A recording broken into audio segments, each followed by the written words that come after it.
নবীর যে বাবার উসিলায় নবী হইলাম সেই বাবার জন্মদিনের ঈদ গেল কই? নবীর দাদার জন্মের উসিলায় নবীর বাবারে পাইছিলাম, নবীর দাদার জন্মদিনের ঈদ গেল কই? নবীর ফোর দাদার জন্মের উসিলায় নবীর দাদারে পাইছিলাম, নবীর ফোর দাদার জন্মদিনের ঈদ গেল কোথায়?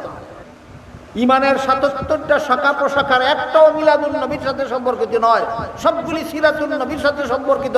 সুতরাং সিরাতুন নবী হইল মুসলমানের আমল করার বিষয়, পালন করার বিষয়। মিলাদুন নবী মুসলমানের আমল করার বিষয় নয়, পালন করার বিষয় নয়। তাহলে মিলাদুন নবীতে আছেটা কি? ইয়াহদিহিল্লাহু ফালা মুদিল্লা লাহু ওয়া মান ইউদ্লিলহু ফালা হাদিয়া লাহু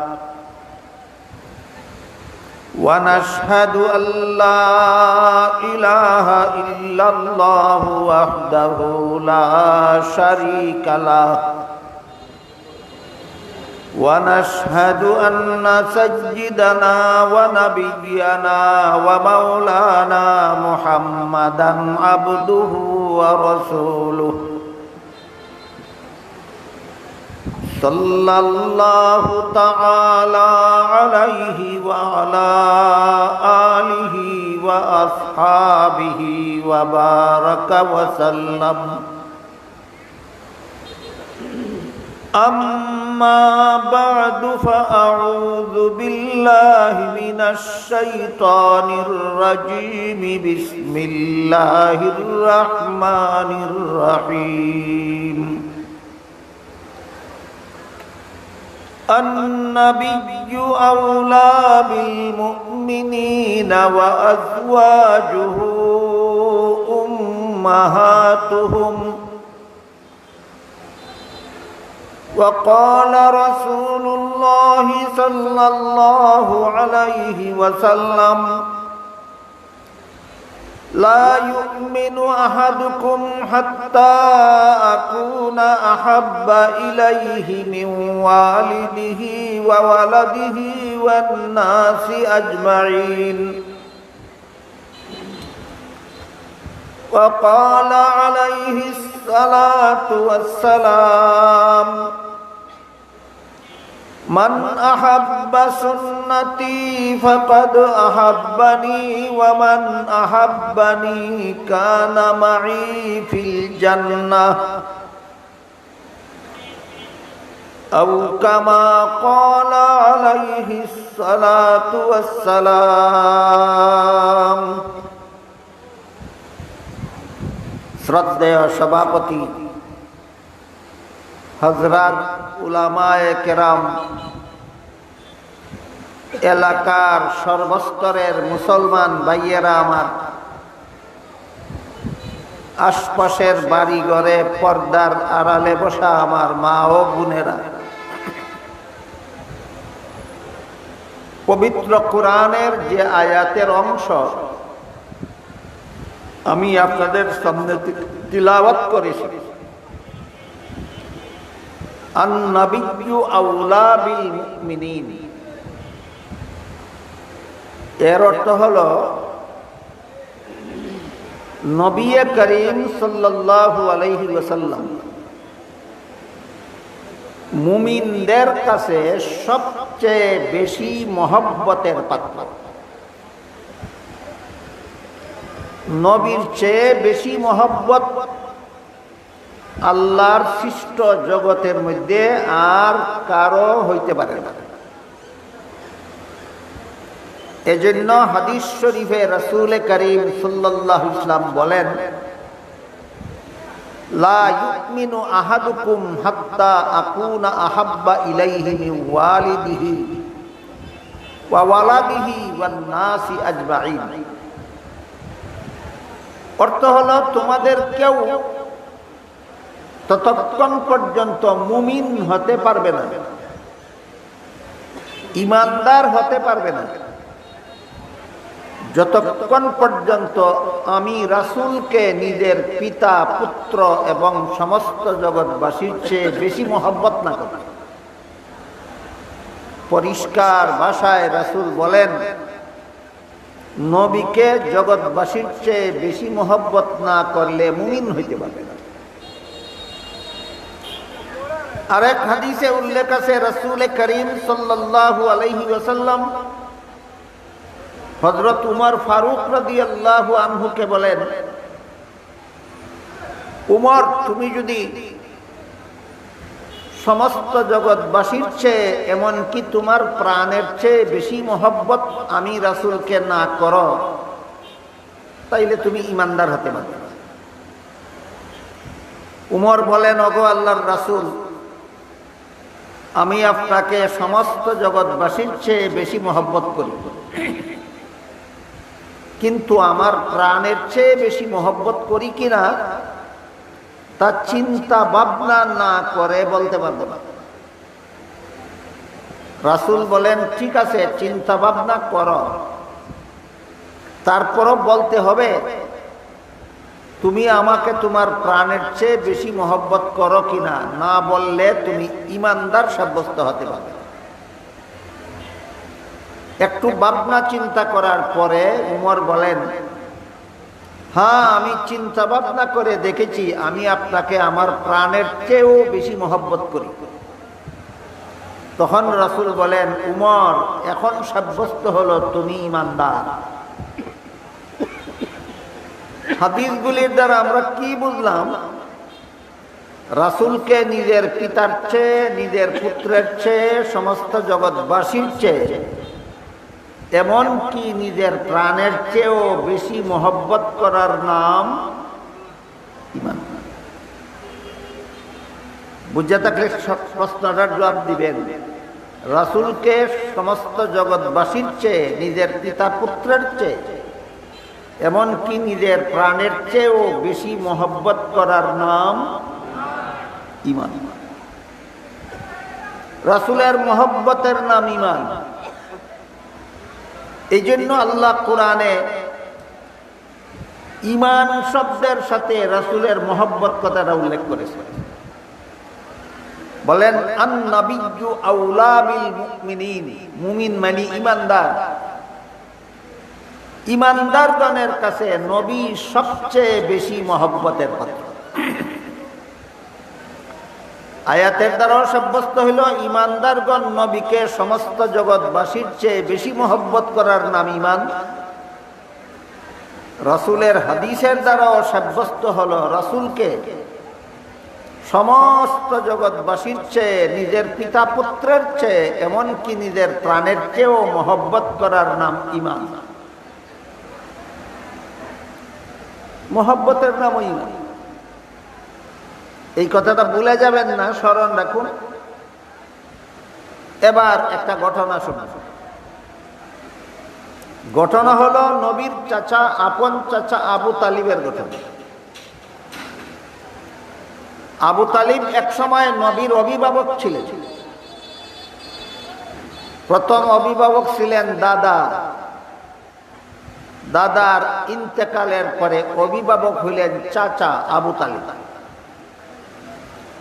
আবু তালিব যখন নবীর অভিভাবক ছিলেন, তখন মক্কার কুরাইশ বংশের মূর্তি পূজারীদের বড় বড় নেতারা নবীর বিরুদ্ধে আবু তালিবের কাছে বিচার নিয়ে আসে। বলল, সর্দার আবু তালিব, তুমি আমাদের বংশের সর্দার, তুমিও মূর্তি পূজা করো, আমরাও মূর্তি পূজা করি, আমাদের পূর্বপুরুষরাও মূর্তি পূজা করে গেছে, কিন্তু তোমার ভাতিজা মুহাম্মদ মূর্তি পূজার বিরুদ্ধে কথা বলে, লা ইলাহা ইল্লাল্লাহর দাওয়াত দেয়। এটা হইল বাপদাদার ধর্মের বিরুদ্ধে বিদ্রোহ। এটা আমরা সহ্য করতে পারি না। তোমার ভাতিজা হওয়ার কারণে এতদিন বরদাস্ত করেছি, আর বরদাস্ত করা সম্ভব নয়। এখন হয়তো তুমি তোমার ভাতিজা মুহাম্মদকে সামলাও, না পারলে বলো আমরা পিটাইয়া শায়েস্তা করে দেব।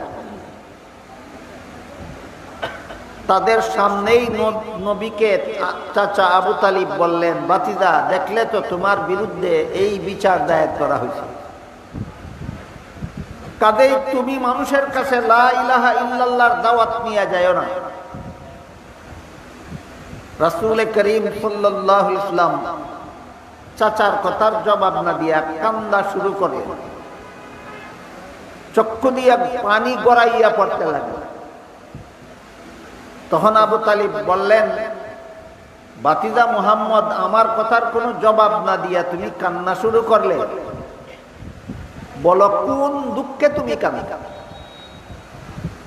আমি তোমাকে আমার প্রাণের চেয়েও বেশি মহব্বত করি, তোমার মহব্বতে আমার জান দিতে রাজি আছি, কিন্তু তোমার চোখের পানি বরদাস্ত করতে রাজি। আবু তালিব কি বললেন? রাসূলকে কি পরিমাণ মহব্বত করেন? প্রাণের চেয়েও বেশি কিনা? প্রাণের চেয়েও বেশি। তোমার মহব্বতে আমার জান দিতে রাজি আছি, কিন্তু তোমার কান্না সহ্য করতে রাজি না। তাই বলো কোন দুঃখে তুমি কাঁদো? রাসূল বলেন, আপনি যে বললেন আমি মানুষের কাছে লা ইলাহা ইল্লাল্লাহর দাওয়াত নিয়ে যেন না যাই, এই দাওয়াতের জন্যই তো আল্লাহ আমাকে নবী বানাইয়া পাঠাইছেন। তাইলে না গেলে আল্লাহর হুকুমটা আমার পালন হবে কিভাবে? কাজেই আপনি আমার অভিভাবক থাকেন আর না থাকেন, আল্লাহ যে কাজের জন্য আমাকে পাঠাইছেন এই কাজটা আমার করতেই হবে। এই কথা শোনার পরে আবু তালিব বললেন, ঠিক আছে, এই যদি আসল অবস্থা হয় তোমার, এরা তো কইছে তোমারে আমি না সামলাইলে এরা তোমারে পিটাইয়া সামলাইব। আমি কথা দিলাম, আমি প্রাণে বেঁচে থাকা অবস্থায় তোমার গায়ে কাউকে হাত তুলতে দেব না। তোমার উপরে হাত তুলতে হইলে আগে আমাকে প্রাণে মারতে হবে, তারপরে তোমার উপর হাত তুলতে হবে। তোমারে বাঁচাবার জন্য এদের হামলার থেকে, এদের আক্রমণ থেকে তোমাকে বাঁচাবার জন্য আমি আগে আমার জান দিয়া দিব, তারপরে তোমার উপর হামলা করতে হবে। আবু তালিবের জবাবে আমরা কি বুঝলাম? আবু তালিব আমাদের নবীকে কি পরিমাণ মহব্বত করতেন? প্রাণের চেয়েও বেশি। সেই আবু তালিব আপনাদের জানা মতো ইমানদার না বেঈমান? বেঈমান। আগের হাদিসও বুঝলাম মহব্বতের নাম ঈমান। এখন তো মহব্বত পাওয়া গেল, ঈমান নাই কেন? প্রশ্নটা বুঝলেন কিনা? আগের হাদিসে কি বুঝলেন? রাসূল বলেন মহব্বতের নাম ঈমান। আমাকে নিজের প্রাণের চেয়ে বেশি মহব্বত করো, এই মহব্বতের নাম ঈমান। আবু তালিব নবীকে নিজের প্রাণের চেয়ে বেশি মহব্বত করলো, বেঈমান রইল কেন? এই প্রশ্নের জবাব না জানার কারণে বর্তমানে আমাদের সমাজে নবীর মহব্বতের দুহাই দিয়া যত সব চাপাবাজি আর ফিতনাবাজি আর বেদাতি কর্মকাণ্ড চলছে, এই প্রশ্নের জবাব জানে না সাফাবাজ, এই প্রশ্নের জবাব জানে না ফিতনাবাজ, এই প্রশ্নের জবাব জানে না বেদাতিরা। এই কারণে যত সব বেদাতি কর্মকাণ্ড করে, যত সব বেঈমানি কর্মকাণ্ড করে আর বলে নবীর মহব্বতে করি, আর মহব্বতের নাম ঈমান। নবীর মহব্বতের নাম ওই ঈমান, হাদিসে আছে। আবু তালিব তো মহব্বত করলো, ঈমান পাইল না কেন? তাহলে সাব্যস্ত হইল নবীর মহব্বত দুই প্রকার। নবীর মহব্বত দুই প্রকার, একটা হইল মন গড়া আর একটা নবীর তরিকা মতে। একটা মহব্বত মন গড়া মহব্বত, একটা মহব্বত হইল নবীর তরিকা মতে মহব্বত। নবীকে মহব্বত, যে মহব্বত এর নাম ঈমান, এই মহব্বত মন গড়া করলে হবে না, বরং হাদিস শরীফে রাসূল করিম সাল্লাল্লাহু আলাইহি ওয়াসাল্লাম বলেন, মান আহাব্বা সুন্নতি ফাকাদ আহাব্বানি। আমাকে মহব্বত করার নাম যে ঈমান, এটা কোন মহব্বত? আমার সুন্নতকে মহব্বত করার নাম ঈমান। যে আমার সুন্নতকে মহব্বত করলো সেই আমাকে মহব্বত করলো, সেই ঈমানদার।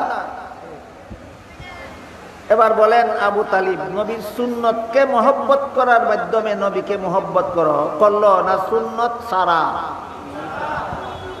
আবু তালিব নবীকে নবীর সুন্নত ছাড়া, নবীর তরিকা ছাড়া মহব্বত করছে, এই মহব্বতের নাম ঈমান নয়। সাহাবায়ে কেরাম, খুলাফায়ে রাশিদিন, আবু বকর সিদ্দিক রাদিয়াল্লাহু আনহু, উমর ফারুক রাদিয়াল্লাহু আনহু, তারা নবীকে মহব্বত করেছেন নবীর তরিকা মতো, নবীর সুন্নতকে মহব্বত করার মাধ্যমে নবীকে মহব্বত করেছেন। তাহলে নবীর মহব্বত দুই প্রকার, একটা নবীর সুন্নত ছাড়া মহব্বত, একটা নবীর সুন্নতকে মহব্বত করার মাধ্যমে মহব্বত। সুন্নত ছাড়া মহব্বতের নাম ঈমান নয়। এই জন্য আবু তালিবের মধ্যে মহব্বত ছিল, ঈমান ছিল না। সুন্নতওয়ালা মহব্বতের নাম ঈমান। এই জন্য সাহাবায়ে কেরামের মহব্বতের নাম হইল ঈমান। বুঝে থাকলে এবার বলেন, আপনারা কি নবীর মহব্বতে জান দিতে রাজি আছেন? আবু তালিবের মতো না সাহাবাগণের মতো? বেশ কম কি? আবু তালিব মন গড়া মহব্বত করে, সাহাবায়ে কেরাম নবীর তরিকা মতো মহব্বত করে। আবু তালিব কেমন মহব্বত করে? মন গড়া। আর সাহাবায়ে কেরাম নবীকে মহব্বত করেছেন নবীর তরিকা মতো, নবীর সুন্নতকে মহব্বত করার মাধ্যমে নবীকে মহব্বত করে। যেহেতু নবীর সুন্নত বাদ দিয়া মন গড়া ভাবে নবীরে মহব্বত করে নবীর মহব্বতে জান দিলে ওই ঈমানদার হয় না। নবীর সুন্নতকে মহব্বত করার মাধ্যমে নবীকে মহব্বত করলে ঈমানদার হয়। এই জন্য জরুরি ভিত্তিতে সমস্ত মুমিন মুসলমান উম্মতের জানা দরকার যে নবীর সুন্নত কোন জিনিসের নাম, যেটা আমি মহব্বত করলে নবীকে মহব্বত করা হবে, যেই সুন্নতরে মহব্বত করলে আমি ঈমানদার হব। এই কথাগুলি না জানার কারণে আজকাল কেউ কেউ বলে থাকে যে আবু তালিবের মহব্বতের সাথে তো মুমিন মুসলমানের মহব্বতের তুলনা চলে না। আবু তালিব বেঈমান ছিল, এই জন্য তার মহব্বত এর মূল্য নাই। মুমিন মুসলমান তো ঈমানদার, এদের মহব্বতের মূল্য আছে। এটা তো তোমার চাপাবাজি, যে তোমার মন গড়া যুক্তি। নবী এই কথা বলেন নাই। নবী বলেন আমার সুন্নতরে মহব্বত করলে আমারে মহব্বত করলো, এই মহব্বতের নাম না। আবু তালিব নবীর সুন্নতরে মহব্বত করছে না, নবীরে মহব্বত করছে, এই জন্য বেঈমান। তুমিও যদি নবীর সুন্নতরে মহব্বত করো না, নবীরে মহব্বত করো, তাহলে তো তুমিও বেঈমান। এই জন্য আমাদের জরুরি ভিত্তিতে বোঝা দরকার, তাহলে নবীর সুন্নত কোন জিনিসের নাম, নবীর সুন্নত কারে কয়।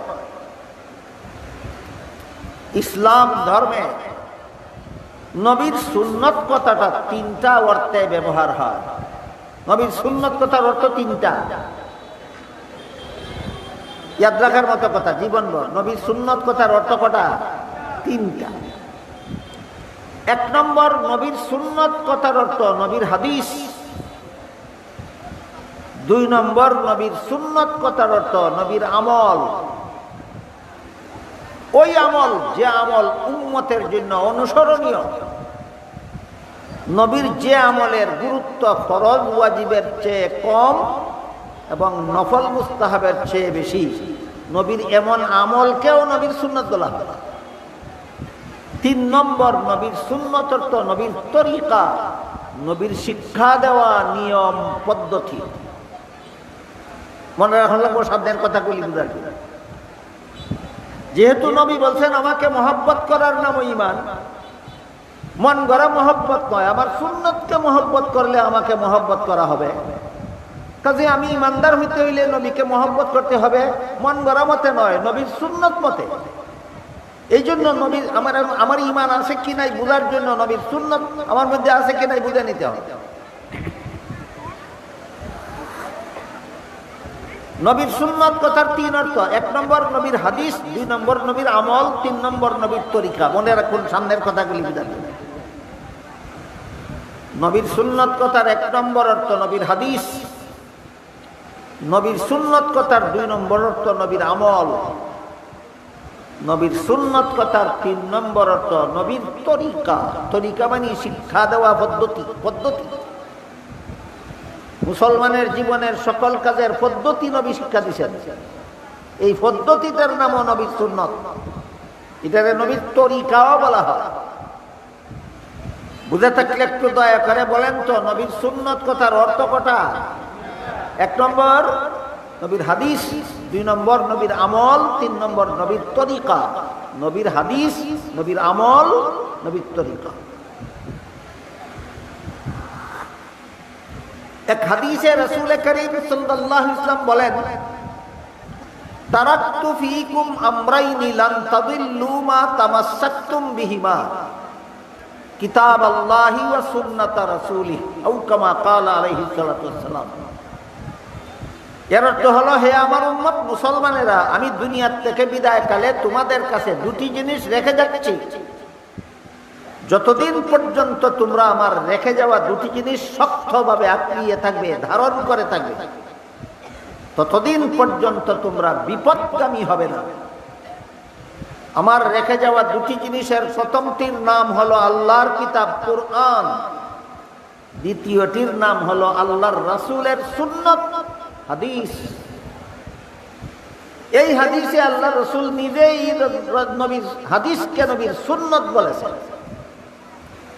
এই হাদিসের মধ্যে আল্লাহ রাসূল নিজেই নিজের নবীর হাদিসকে নবীর সুন্নাত বলেছেন, নবীর হাদিসকে নবীর সুন্নাত বলেছেন।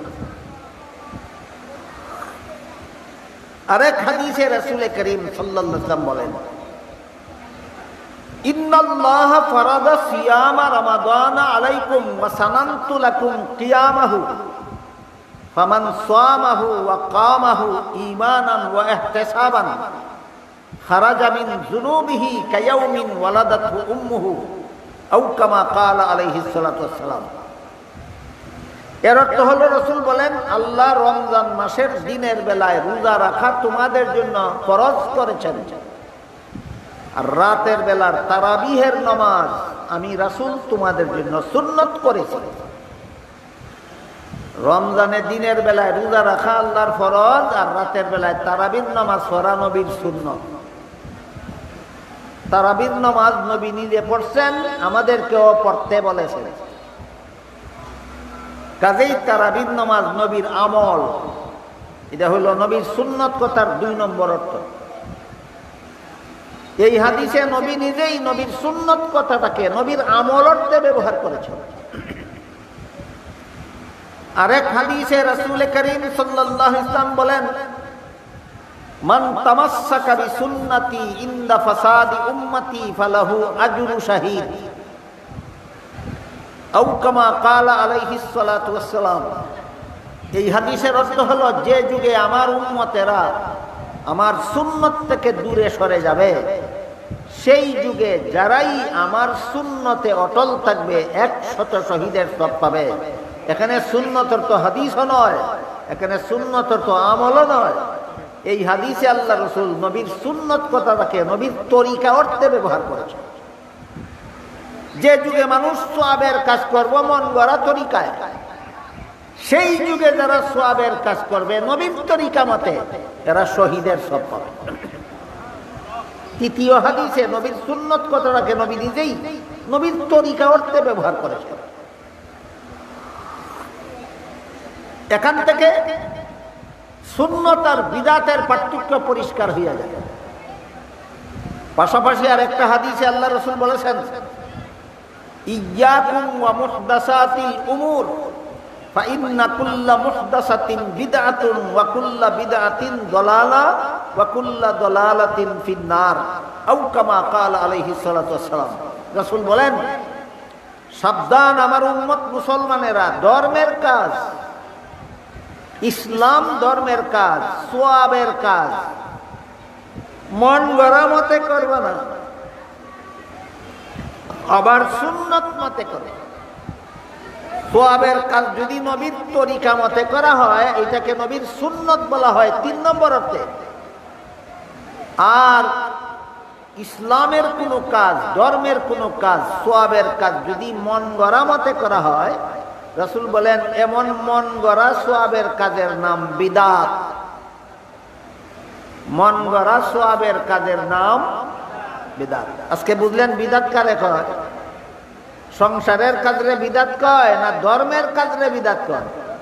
হ্যাঁ, সংসারের কাজরে বিদাত কয়। ধর্মের কাজের নাম বিদাত। কেন? যে নবীর তরিকা মতে নয়, এটা মন গড়া মতে করা হয়, এই জন্য বিদাত। ধর্মের নামে যে কাজ নবীর তরিকা মতে না করে মন গড়া মতে করা হয়, ধর্মের এমন কাজের নাম রাসূল বলেন বিদাত। বুঝলেন আজকে বিদাত কারে কয়? সংসারের কাজ মন গড়া করলে বিদাত হয় না ধর্মের কাজ? ধর্মের কাজ বিদাত হবে কেন? নবীর তরিকা মতে না, এরা তার মন গড়া যুক্তি দিয়া করে, এই জন্য বিদাত। তাহলে বিদাত হইল সুন্নতের বিপরীতটার নাম। এক নম্বর অর্থে সুন্নতের বিপরীতটার নাম বিদাত নয়। সুন্নত শব্দের 2 নম্বর অর্থের বিপরীতটার নাম বিদাত নয়। 3 নম্বর অর্থে সুন্নতের বিপরীতটার নাম বিদাত। একটু মনোযোগ দিয়ে শুনতে হবে, আলিম ওলামাদের জন্য কঠিন হবে না, তারা জানাই আছে। আপনারা যারা আলেম না এবং মাদ্রাসার নিচের জমাতের ছাত্র, আপনারা একটু মনোযোগ দিয়ে শুনলে বুঝবেন, ভাষা ভাবে শুনলে বুঝবেন না।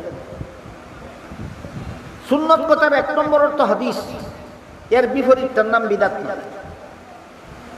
সুন্নত কথার 2 নম্বর অর্থ হইল নবীর আমল, এটার বিপরীতটার নাম বিদাত না। নবীর সুন্নত কথার 3 নম্বর অর্থ হইল নবীর তরিকা, এর বিপরীতটার নাম বিদাত। তাইলে নবীর 1 নম্বর অর্থে নবীর সুন্নতের বিপরীত করলে বিদাত, নবীর সুন্নত কথার 2 নম্বর অর্থের বিপরীতটার নাম বিদাত, না নবীর সুন্নত কথার 3 নম্বরটার বিপরীতটার নাম বিদাত? নবীর সুন্নত কথার 3 নম্বর অর্থ কি? তরিকা, নিয়ম, পদ্ধতি। ধর্মের যে কাজ যে নিয়মে করতে নবী শিক্ষা দিয়েছেন, ধর্মের যে আমল যে পদ্ধতিতে করতে নবী শিক্ষা দিয়েছেন, পদ্ধতি পাল্টাইলেই বিদাত। পদ্ধতি পাল্টাইলেই বিদাত। এর একটা উদাহরণ শুনি। প্রত্যেক নামাজের শেষে সালাম ফিরাবার আগে দুরূদ শরীফ পড়া, এই যে নবীর শিক্ষা দেওয়া পদ্ধতি। প্রত্যেক নামাজের শেষে সালাম ফিরাবার আগে দুরূদ শরীফ পড়া, যে নবীর শিক্ষা দেওয়া পদ্ধতি কিনা? দুরূদ শরীফ পড়ার এটা একটা পদ্ধতি। তাইলে আপনি যদি নামাজের শেষে দুরূদ শরীফ পড়েন, এটা হবে সুন্নত। কেন? নবীর শিক্ষা দেওয়া পদ্ধতি মতে দুরূদ শরীফ পড়ছে। কথা বুঝলে বলেন, আমি যদি নামাজের শেষে সালাম ফিরাবার আগে দুরূদ শরীফ পড়ি, যে বিদাত হবে না সুন্নত হবে? কেন সুন্নত? দুরূদ শরীফটা আমার মন গড়া না, এটা নবীর শিক্ষা দেওয়া পদ্ধতি। নবীর শিক্ষা দেওয়া পদ্ধতি মতে দুরূদ শরীফ পড়ছি, আমার দুরূদ শরীফ পড়া সুন্নত।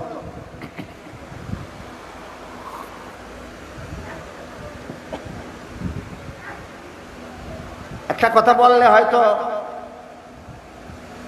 অনেকের বুঝতে একটু কঠিন হবে, তারপরে বলি,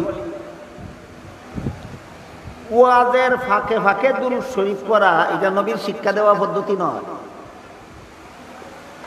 এই জন্য ফতোয়ায়ে শামীতে লেখা আছে ওয়াজের ফাঁকে ফাঁকে দুরূদ শরীফ পড়া বিদাত। দল বেঁধে সুর ধরে ওয়াজের ফাঁকে ফাঁকে দুরূদ শরীফ পড়া বিদাত, ফতোয়ায়ে শামীতে লেখা আছে। কেন? এই দুরূদ নবীর শিক্ষা দেওয়া পদ্ধতির দুরূদ নয়, এটা মন গড়া পদ্ধতির দুরূদ। এই উদাহরণটা যদি বুঝতে আপনাদের কঠিন হয়, তাই সহজ একটা উদাহরণ দেই। সেটা হইল,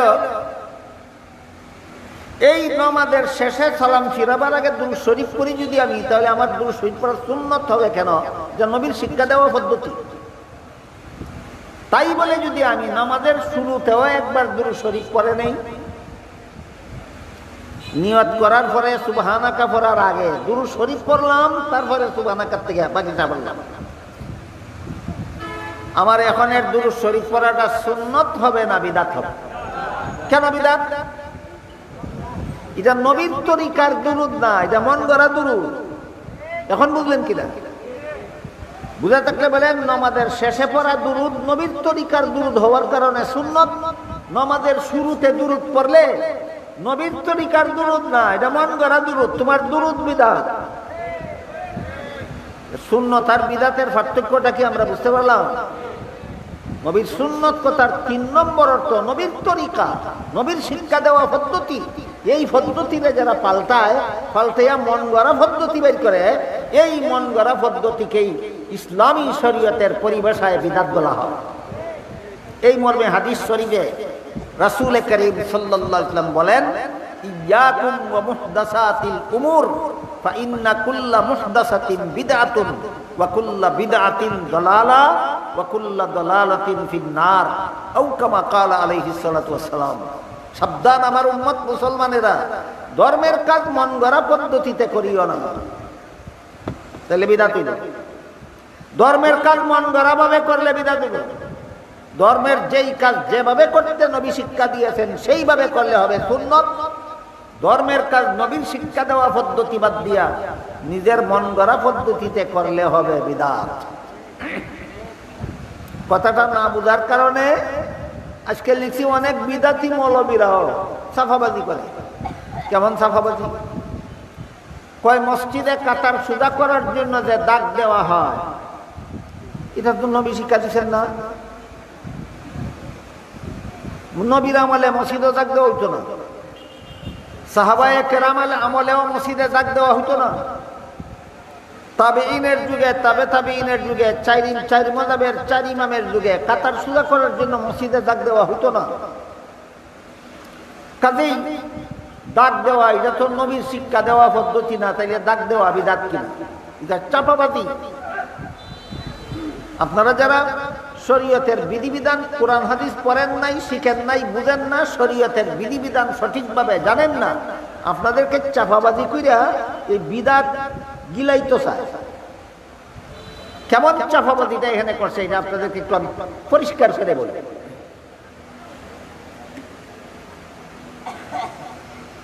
বলেন তো, নবীর যুগে কি মাইক ছিল? আজকাল যে ওয়াজ মাহফিলের মধ্যে মাইক দেওয়া হয়, মাইক বিদআত হয় না কেন? নবীর যুগে কি বিদ্যুতের বাতি ছিল? আজকাল যে বিদ্যুতের বাতি জ্বালানো হয়, এটা বিদআত হয় না কেন?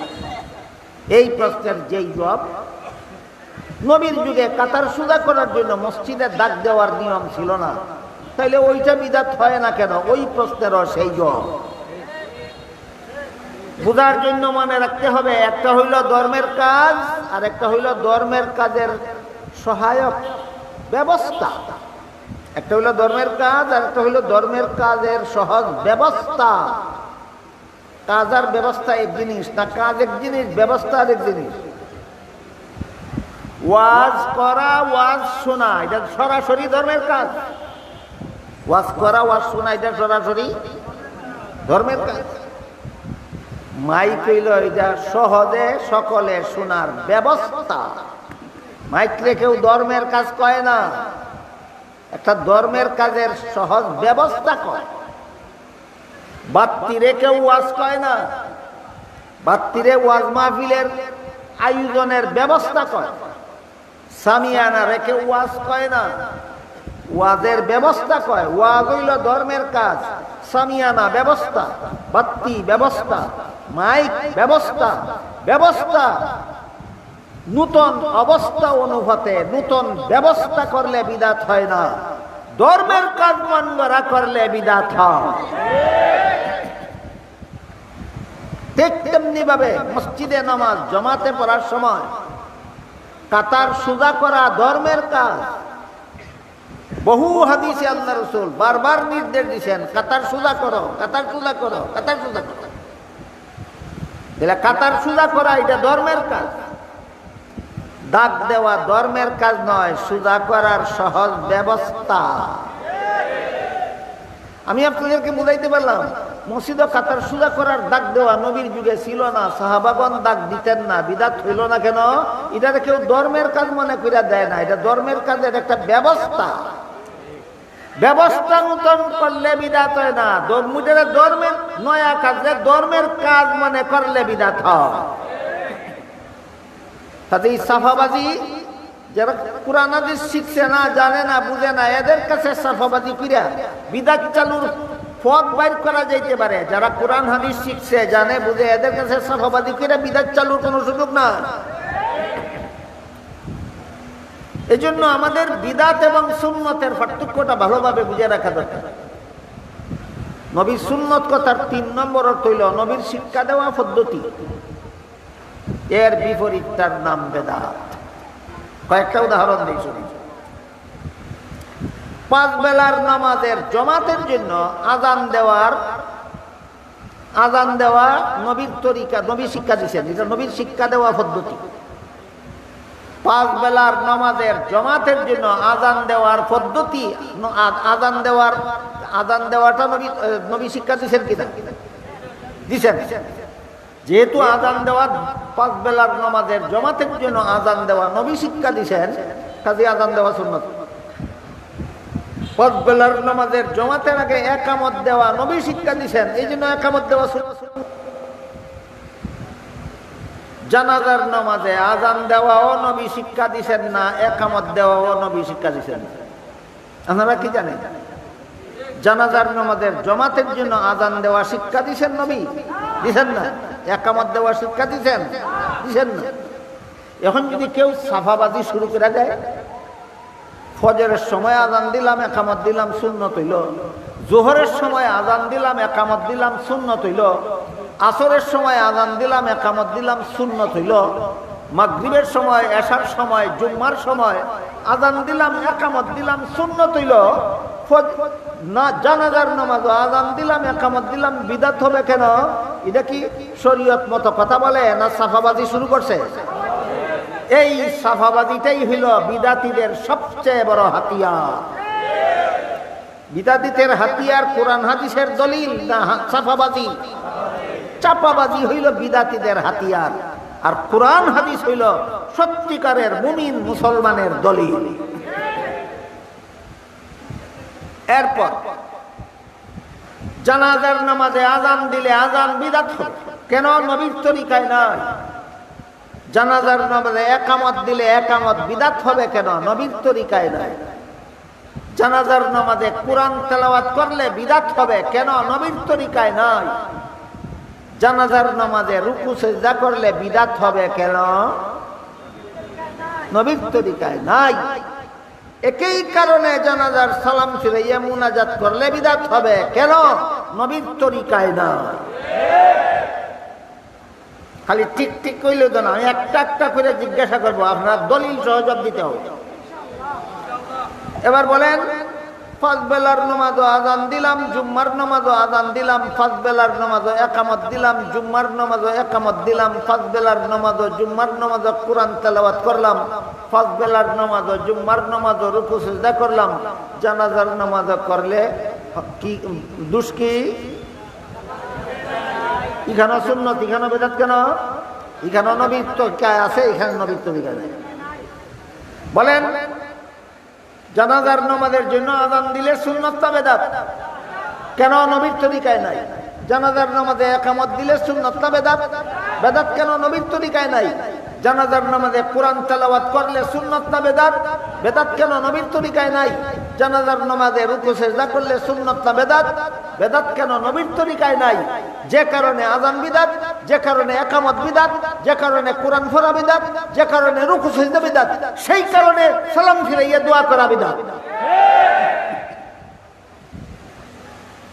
এবার বলেন, সুন্নত কথার 1 নম্বর অর্থের বিপরীতটার নাম বেদাত, না 2 নম্বর অর্থের বিপরীতটার নাম বেদাত, না 3 নম্বর অর্থের বিপরীতটার নাম বেদাত? তাহলে নবীর সুন্নত কথার অর্থগুলি সিরিয়াল বাই সিরিয়াল বোঝা দরকার নেই, নম্বর সহ শিখা দরকার নেই, নম্বর সহ শিখা দরকার। নবীর সুন্নত কথার 1 নম্বর অর্থ নবীর হাদিস, নবীর সুন্নত কথার 2 নম্বর অর্থ নবীর আমল, নবীর সুন্নত কথার 3 নম্বর অর্থ নবীর তরিকা, নবীর শিক্ষা দেওয়া পদ্ধতি। এর বিপরীতটার নাম বেদাত। 5 বেলার নামাজের জমাতের জন্য আজান দেওয়া নবীর তরিকায় আছে, একামত দেওয়া নবীর তরিকায় আছে, এই জন্য 5 বেলার আজান সুন্নত, 5 বেলার নামাজের একামত সুন্নত, 5 বেলার ফরজ নামাজের পরে দোয়া করলে দোয়া কবুল হয়, নবী হাদিস শরীফে বলেছেন। এই জন্য ফরজ নামাজের পরে কেউ ইচ্ছা করলে দোয়া পড়তে পারে, না পড়লে তার বিরুদ্ধে কোনো লড়াই চলবে না। ইচ্ছা দিন 5 বেলার ফরজ নামাজের পরে দোয়া করলে দোয়া কবুল হয়, নবী বলেছেন, করতে হবে বলেননি। এই জন্য করলে সওয়াব আছে, না করলে দোষ নাই।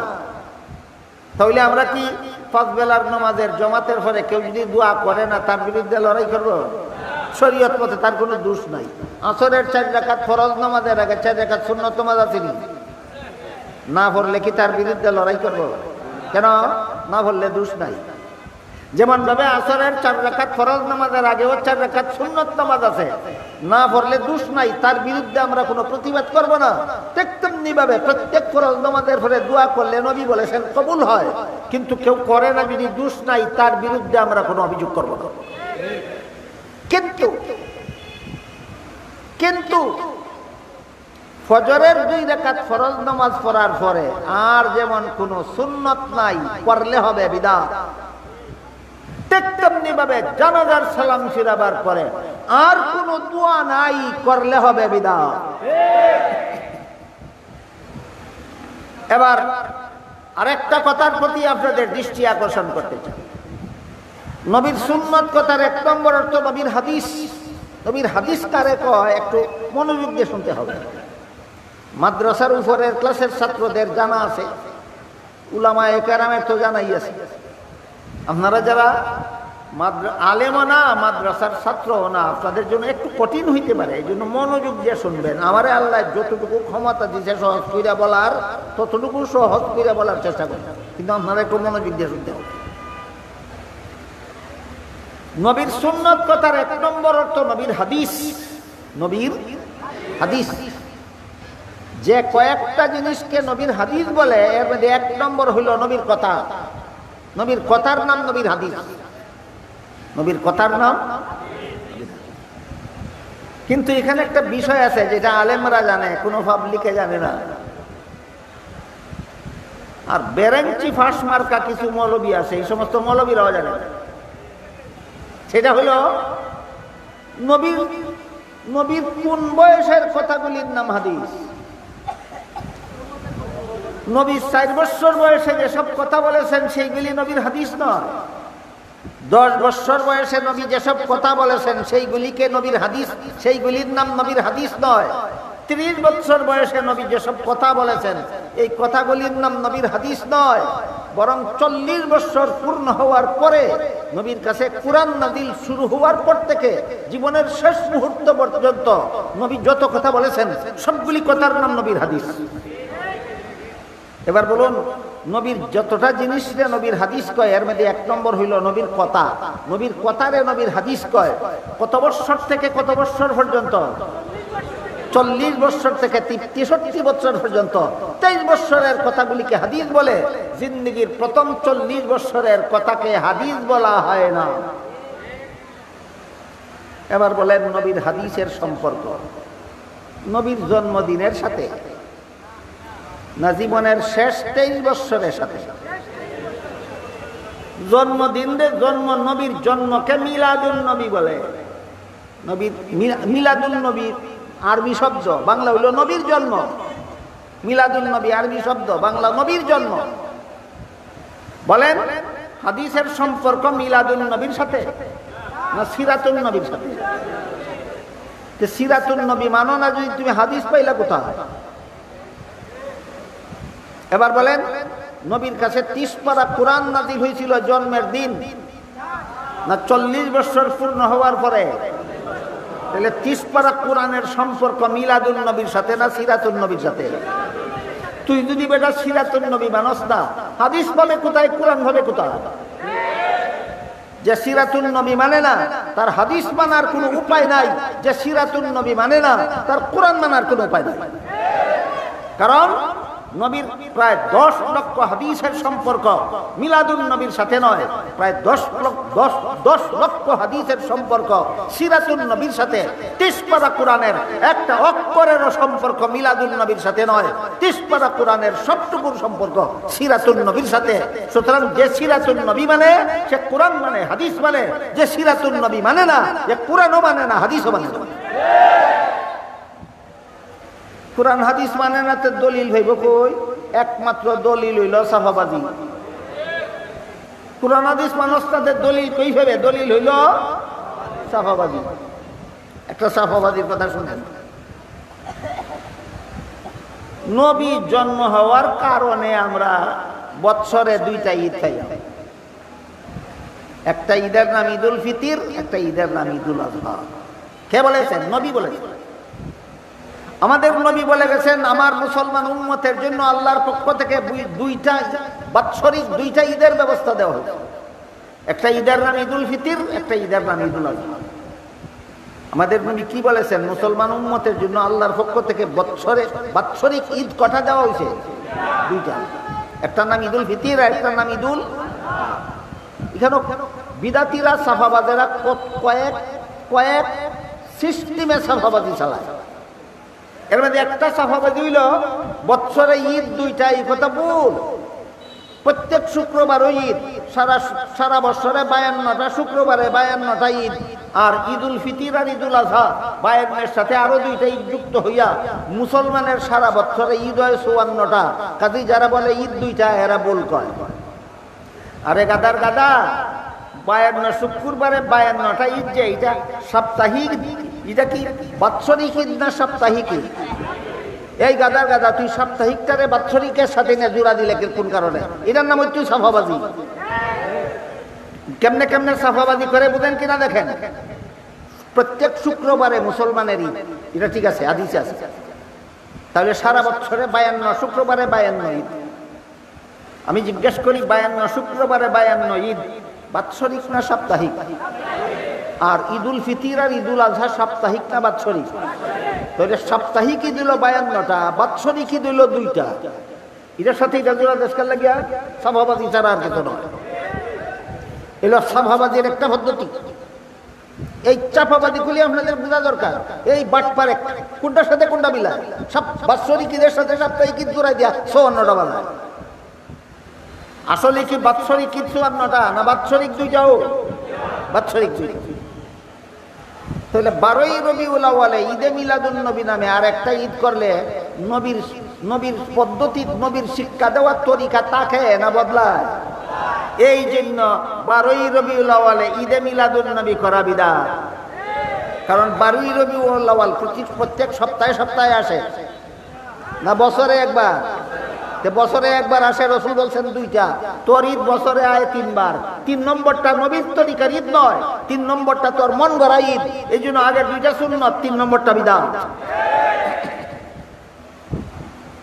সাফাবাদীটা বুঝতে পারলেন আপনারা? এখন এর সাফাবাদী ঠিক আছে মানলাম। নবী বলছেন বাৎসরিক ঈদ মুসলমানের 2টা, একটা ঈদুল ফিতির, একটা ঈদুল আজহা। কার উসিলায় ভাইলাম? নবীর উসিলায়। কাজী যে নবীর উসিলায় ঈদুল ফিতির পাইলাম, যে নবীর উসিলায় ঈদুল আজহা পাইলাম, এই নবী দুনিয়াতে জন্ম হইয়া আসছেন বললা পাইলাম। কাজী নবীর জন্ম 2 ঈদের বড় ঈদ। এটাও নবীর সুন্নত না সাফাবাদী? তোর সাফাবাদী যদি আমি একটু সময়ের জন্য মাইনা নেই যে নবী দুনিয়াতে আগমন করেছেন জন্মগ্রহণ এর মাধ্যমে, এর উসিলায় ভাইলাম ঈদুল ফিতির আর ঈদুল আজহা।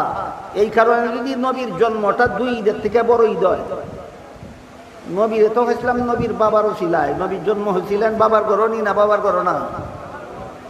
নবীর ভাবছিলাম কার কারণে? বাবার জন্মদিনের ঈদ গেল। নবীর বাবা দুনিয়াতে আসছিলেন কার উসিলায়? দাদার উসিলায়। এই দাদার জন্মদিনের ঈদ গেল। নবীর দাদা দুনিয়াতে আসছিলেন নবীর পরদাদার উসিলায়। এই সাফাবাদ বেদাতি, নবীর পরদাদার জন্মদিনের ঈদ গেল। কেমনে কেমনে সাফাবাদী করে, আর সাফাবাদী জবটা কেমনে কেমনে দিবেন আপনারা বুঝলেন কিনা? তাইলে যে নবী দুনিয়াতে আগমনের উসিলায় ঈদুল ফিতর পাইলাম, ঈদুল আযহা পাইলাম, এই সাফাবাদীটা যদি 3 নম্বর ঈদের দলিল হয়, তে নবীর যে বাবার উসিলায় নবী পাইলাম সেই বাবার জন্মদিনের ঈদ গেল কই? নবীর দাদার জন্মের উসিলায় নবীর বাবারে পাইছিলাম, নবীর দাদার জন্মদিনের ঈদ গেল কই? নবীর ফরদাদার জন্মের উসিলায় নবীর দাদারে পাইছিলাম, নবীর ফরদাদার জন্মদিনের ঈদ গেল কোথায়? রাসূল করিম সাল্লাল্লাহু আলাইহি ওয়াসাল্লাম মক্কা শরীফ থেকে হিজরত করে মদিনা শরীফ গিয়া দেখলেন মদিনার মুসলমানেরা বছরে 2 দিন আমোদ ফুর্তি করে, খুশিবাসি করে। রাসূল জিজ্ঞাসা করলেন, এটা তোমরা কেন করো? তারা কইল, আমরা মুসলমান হওয়ার আগের থেকে এই 2টা দিন নিজেরার পক্ষ থেকে ধার্য করে রাখছি, আমোদ ফুর্তি করার লাগে। রাসূল বলেন, মুসলমানের আমোদ ফুর্তি করার তারিখ নিজেরা ধার্য করতে পারে না, তোমাদের আমোদ ফুর্তি করার জন্য আল্লাহর পক্ষ থেকে 2টা ঈদ ধার্য করে দেওয়া হয়েছে। একটা ঈদের নাম ঈদুল ফিতর, একটা ঈদের নাম ঈদুল আযহা। সুস্পষ্টভাবে পরিষ্কার হয়ে গেল, নবীর তরিকা মতো মুসলমানের কোন ঈদ মন গড়া যুক্তি দিয়া চাপাবাদী করে ধার্য করতে পারে না। মুসলমানের ঈদ আল্লাহ এবং আল্লাহর রাসূলের পক্ষ থেকে ধার্য করে দেওয়া হয়। এই জন্য বর্তমান বাইতুল মুকাররম মসজিদের সম্মানিত খতিব সাহেব আল্লামা মুফতি আব্দুল মালেক সাহেব দামাত বারাকাতুহু সারা বাংলাদেশে আঙ্গুলে গোনার মতো টপ লেভেলের যে কয়েকজন মাত্র আলেম আছেন, এর মধ্যে একজন। এই আব্দুল মালেক সাহেব আরো কয়েকজন আছেন, 2-4 জন বাংলাদেশে। এদের চেয়ে বড় কোনো আলিম বর্তমান বাংলাদেশে নাই। তাহলে আব্দুল মালেক সাহেব একজন সাধারণ আলেম না, বাংলাদেশের শীর্ষস্থানীয় আলেম, জাতীয় মসজিদের খতিব, বাইতুল মুকাররম মসজিদের খতিব। তিনি এই 3 নম্বর ঈদটাকে বেদাত বলেছেন মন গড়া, না নবীর তরিকার বিরুদ্ধে হওয়ার কারণে? 3 নম্বর ঈদটারে ঈদে মিলাদুন নবীকে তিনি বেদাত বলেছেন মন গড়া নয়, এটা নবীর শিক্ষা দেওয়া ঈদের বিপরীত হওয়ার কারণে। এই কারণে এক সাফাবাজ, ফতুয়াবাজ, ফেতনাবাজ বলে কোনটা সুন্নত কোনটা বেদাত আপনি ফতোয়া দেবেন না কেন? তোর বাপের গার ভাঙেনি খতিব জাতীয় মসজিদের মুফতি ফতোয়া দিলে, জাতীয় মসজিদের মুফতি যেহেতু, জাতীয় মসজিদের খতিব যেহেতু, এই জন্য তার দায়িত্ব জাতিকে সুন্নত এবং বেদাত শিক্ষা দেওয়া। জাতীয় মসজিদের খতিবের ওই দায়িত্ব জাতিকে সুন্নত কোনটা বেদাত কোনটা শিক্ষা দেওয়া। তোর মতো ফতোয়াবাদের চাফাবাদের ভিত্তিতে জাতীয় মসজিদ দায়িত্ব পালন করে না, জাতীয় মসজিদ দায়িত্ব পালন করে নবীর তরিকা মতো। বুঝা থাকলে বলেন, জাতীয় মসজিদের খতিব হইলে জাতিকে সুন্নত বেদাত শিক্ষা দেওয়ার দায়িত্ব নাই না দায়িত্ব আছে? তার দায়িত্ব ভালো। তুই করতে গাইছ সাফাবাজ, জাতীয় মসজিদের নির্দেশ দিতে সুন্নত কইতো না বিদাত কইতো না, কইতো তোর বাপের মাথা।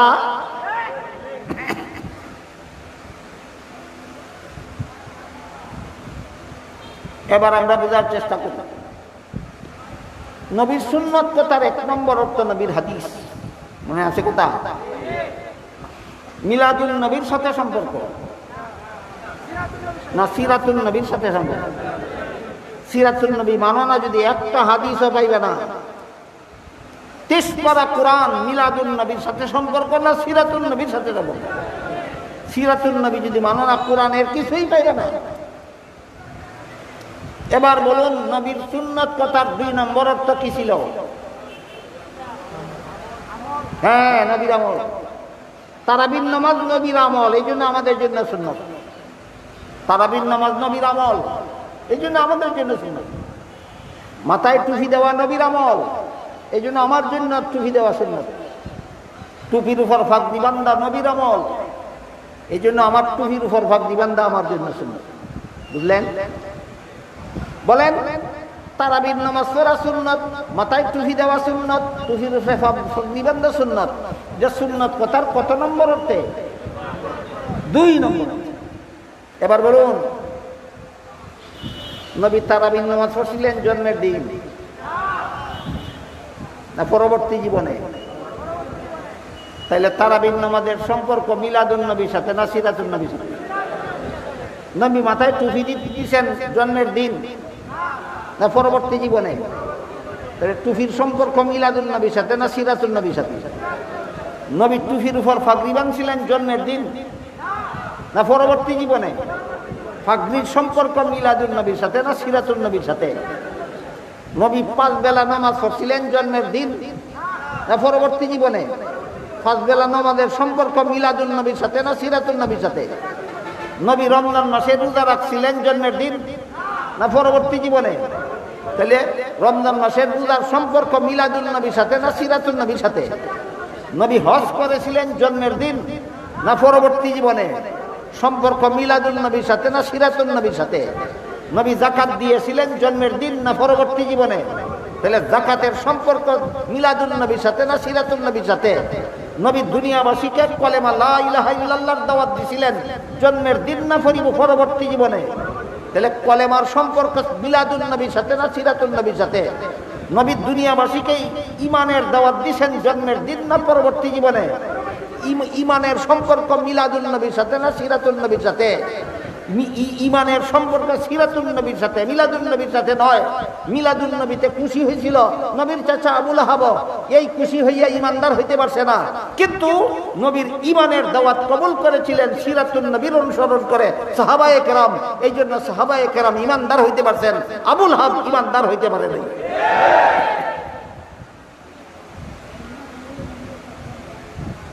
এক হাদিসে উল্লেখ আছে, রাসূল করিম সাল্লাল্লাহু আলাইহি ওয়াসাল্লাম বলেন,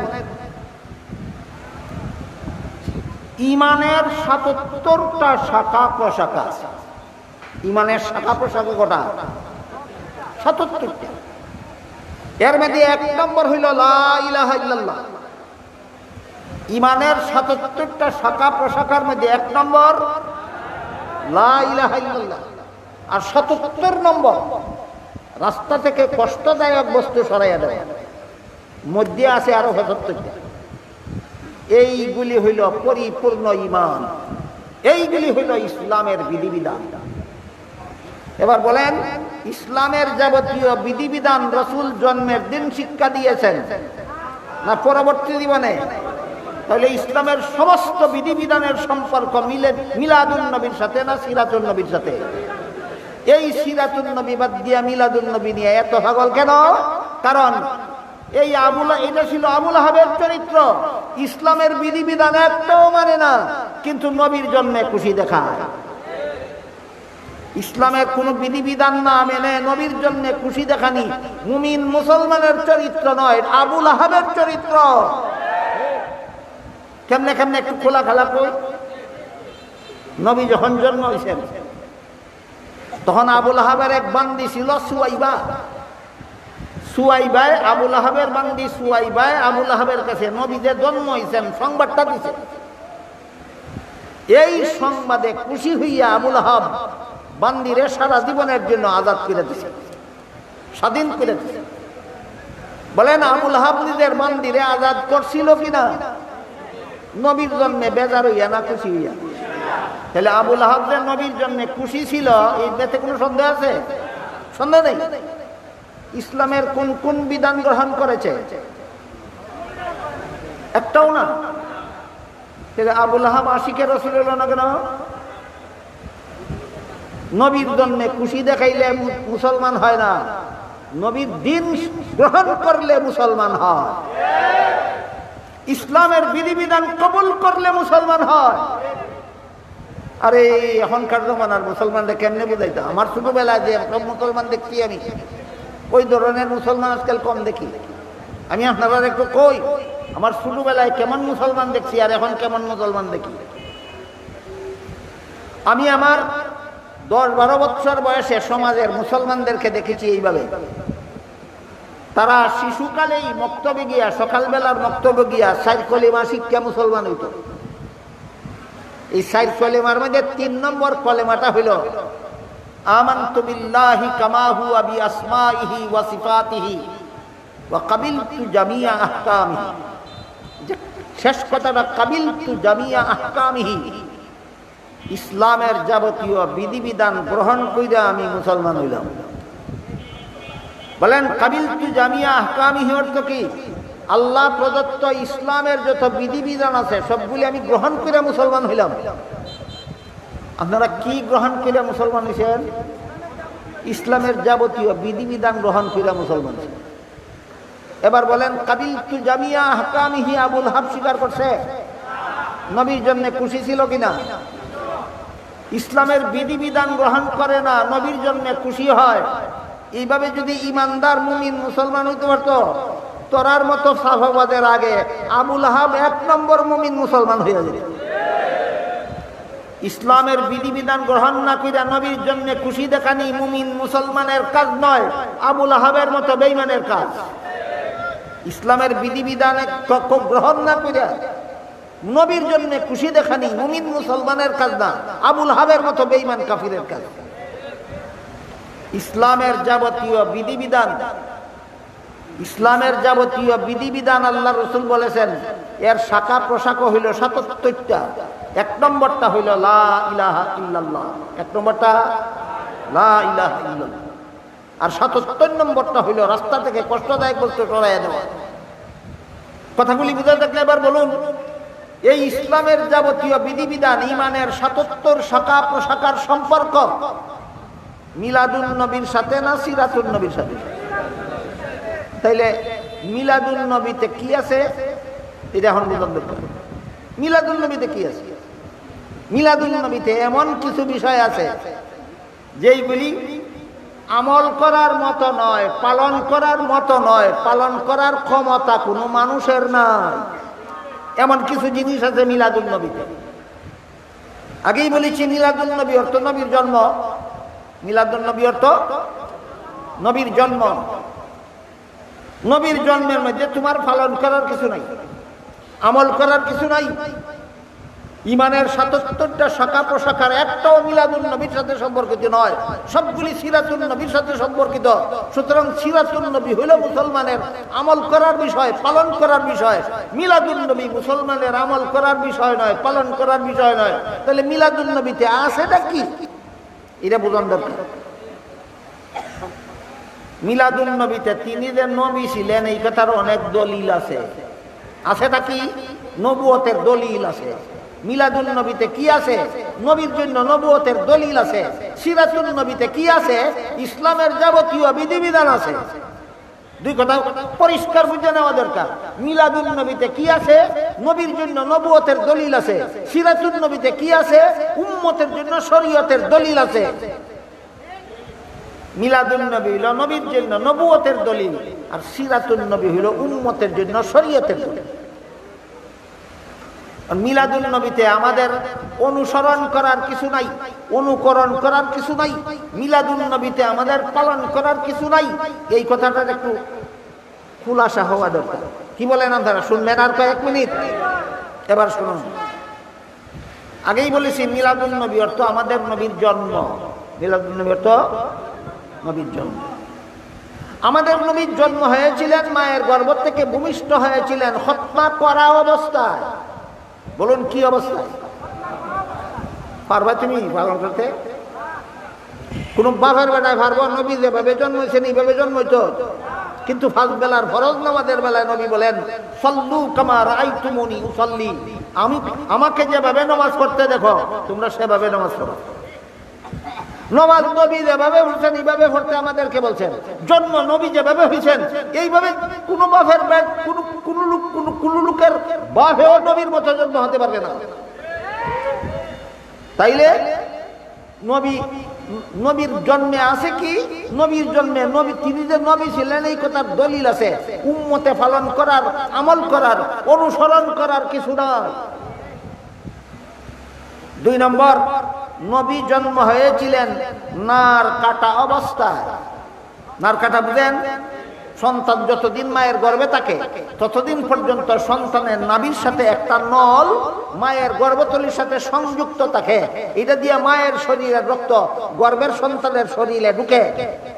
প্রসব হইলে পরে, সন্তান জন্ম হইলে পরে নাভির সাথে সংযুক্ত নলটা কাটা দিতে হয়। এটারে নার কাটা কয়। নবীর জন্ম হয়েছিলেন নার কাটা অবস্থায়। আমরা নার কাটা অবস্থায় জন্ম হই না, জন্ম হওয়ার পরে কাটতে দিতে হয়। তাহলে মিলাদুন নবী পালন করা যায় না শুধু আলোচনা করা যায়? কাজে যারা বলে মিলাদুন নবী পালন করি, মিথ্যাবাদী। তোর বাপেও মিলাদুন নবী পালন করতে পারবে না। আমাদের নবী মুহাম্মদুর রাসূলুল্লাহ সাল্লাল্লাহু আলাইহি ওয়াসাল্লাম জন্ম হওয়া মাত্রই আল্লাহর শুকরিয়া আদায় করে দোয়া পড়েছেন। জন্ম হওয়ার সাথে সাথে আল্লাহর শুকরিয়া আদায় করে আর কোন বাপের হতে দোয়া পড়তে পারবো? তাহলে মিলাদ নবী যেভাবে জন্ম হয়েছে এইভাবে জন্ম হওয়া যাবে? যাবে না। তাইলে মিলাদুন নবীতে কি আছে? মিলাদুন নবীতে উম্মতের জন্য আমল করার কিছু নাই, পালন করার কিছু নাই, অনুসরণ করার কিছু নাই, অনুকরণ করার কিছু নাই। এমন কতগুলি ঘটনা আছে যেগুলি তিনি যে নবী ছিলেন সেই কথার দলিল। মিলাদুল নবীতে নবীর জন্য নবুয়তের দলিল আছে, উম্মতের জন্য পালন করার কিছু নাই। আর সিরাতুন নবী শুধু নবীর জন্য নবুয়তের দলিল নয়, সিরাতুন নবীর বেশিরভাগ অংশই উম্মতের জন্য আমল করার জন্য, পালন করার জন্য, অনুসরণ করার জন্য, অনুকরণ করার জন্য। গেল নবীর সুন্নত কথার 1 নম্বর অর্থ কি ছিল? হাদিস। সম্পর্ক মিলাদুন নবীর সাথে না সিরাতুন নবীর সাথে? নবীর সুন্নত কথার 2 নম্বর অর্থ নবীর আমল। সম্পর্ক মিলাদুন নবীর সাথে না সিরাতুন নবীর সাথে? সিরাতুন নবীর সাথে। এবার আসুন নবীর সুন্নত কথার 3 নম্বর অর্থ নবীর তরিকা। নবীর তরিকা। নবীর তরিকা মানে কি? ইসলামের যত কাজ আছে সকল কাজের নিয়ম পদ্ধতি নবী শিক্ষা দিয়ে গেছেন, এইগুলিকেই নবীর তরিকা বলা হয়। যেমন ইসলামের বিধান আছে আল্লাহকে বিশ্বাস করা, আমানতু বিল্লাহ, আমি আল্লাহর উপর ঈমান আনলাম, আল্লাহকে বিশ্বাস করলাম। কিন্তু আল্লাহ পাক রব্বুল আলামিন কোরআনে বলেন, মক্কার মুশরিক মূর্তি পূজারীদেরকে যদি আপনি জিজ্ঞাসা করেন আসমান জমিন সৃষ্টি করল কে, তারাও বলবে আল্লাহ। দেখেন আল্লাহ কোরআনে কত চমৎকার করে কথাটা বলেছেন। আল্লাহ বলেন, ওয়ালা ইন সাআলতাহুম মান খালাকাস সামাওয়াতি ওয়াল আরদা লা ইয়াকুলুনাল্লাহ। হে রাসূল করিম সাল্লাল্লাহু আলাইহি ওয়াসাল্লাম, মক্কার মূর্তি পূজারীদেরকেও যদি আপনি জিজ্ঞাসা করেন আসমান জমিন সৃষ্টি করল কে, তারাও বলবে আল্লাহ। তাহলে আল্লাহ বিশ্বাস করতো কিনা? মক্কার কুরাইশ বংশের মূর্তি পূজারীরাও আসমান জমিনের সৃষ্টিকর্তা একমাত্র আল্লাহ এই কথা বিশ্বাস করত। তাইলে আল্লাহ বিশ্বাস করত কিনা? করত। ইমানদার না বেঈমান? কেন আল্লাহ বিশ্বাস করে বেঈমান কেন? আল্লাহ বিশ্বাস করত তাদের মন গড়া মতো, নবীর তরিকা মতো নয়। নবীর তরিকা মতো নয়। তাইলে নবীর তরিকা মতো আল্লাহ বিশ্বাস করত। নবীর তরিকা মতো আল্লাহ বিশ্বাস হইল ওয়াহদাহু লা শারীকা লাহু। ওয়াহদাহু, আল্লাহকে ওয়াহদাহু লা শারীকা লাহু বিশ্বাস করলে নবীর তরিকা মতো আল্লাহ বিশ্বাস হয়। ওয়াহদাহু অর্থ বলতে পারেন কেউ? আল্লাহ একক, আল্লাহর কোনো দ্বিতীয় নাই। লা শারীকা লাহু অর্থ বলতে পারেন কেউ? আল্লাহর কোনো শরীকদার নাই, আল্লাহর কোনো শরীকদার নাই।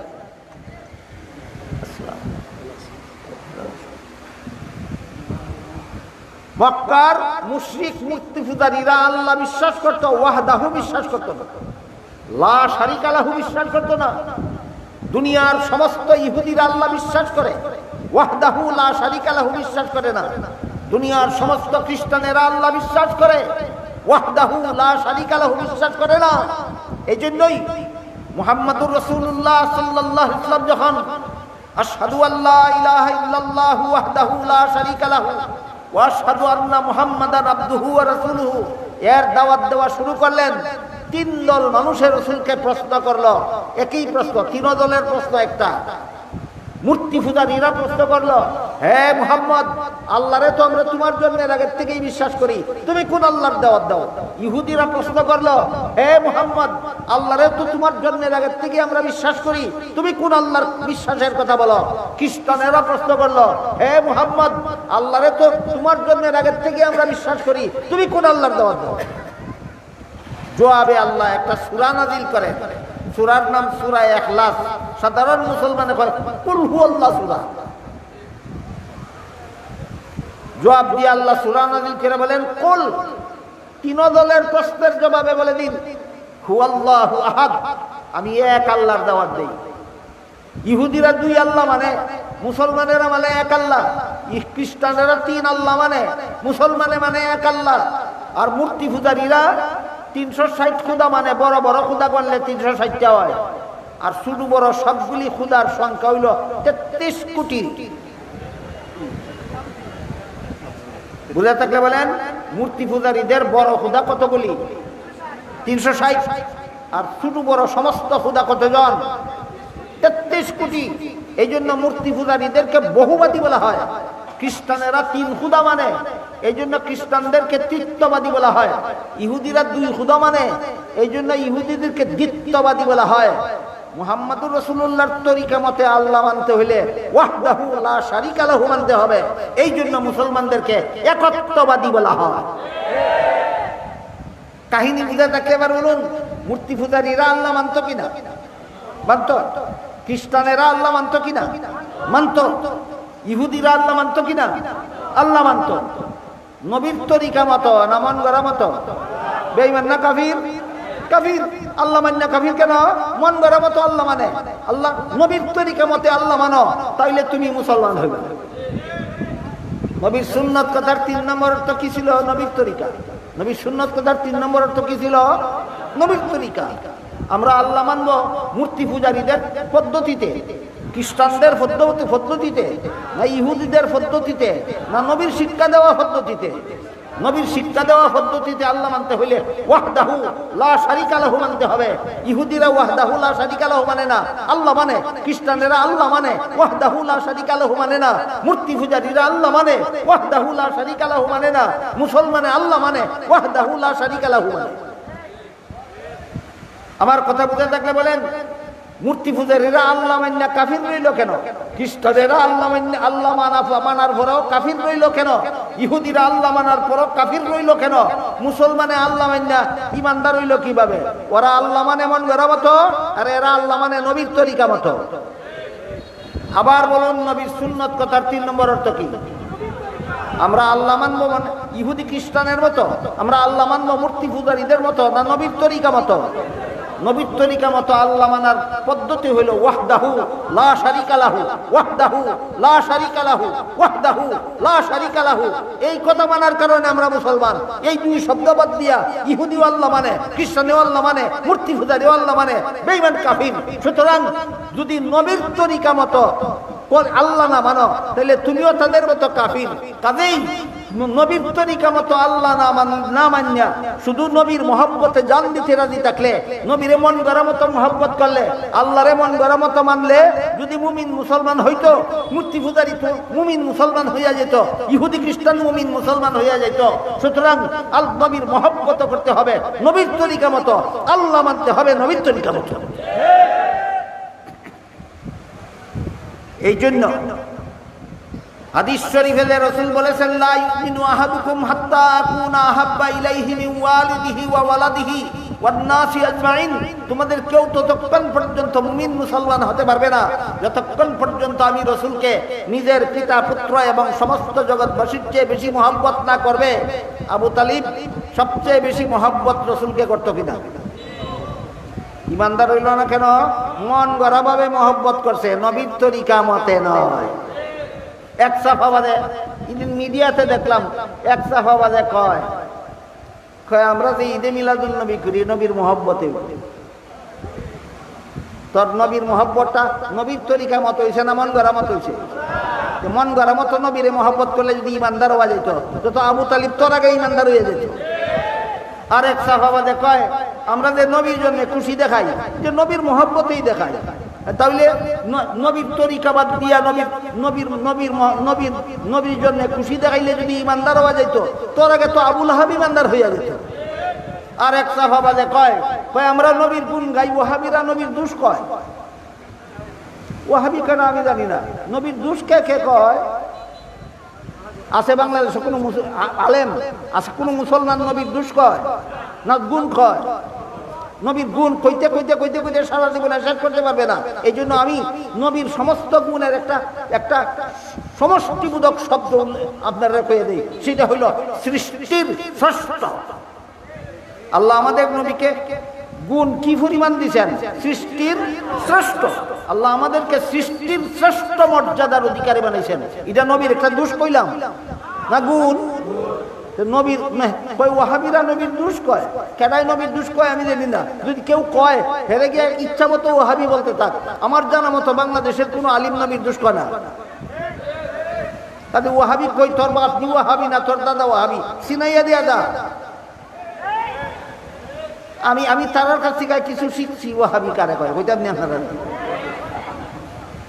12ই রবিউল আউয়ালে যারা জশ্নে জুলুসে ঈদে মিলাদুন নবী করে এরা বলে সুন্নি, এরা কয় 12ই রবিউল আউয়ালে বলেন যারা ঈদে মিলাদুন নবী করে এরা কি কয়?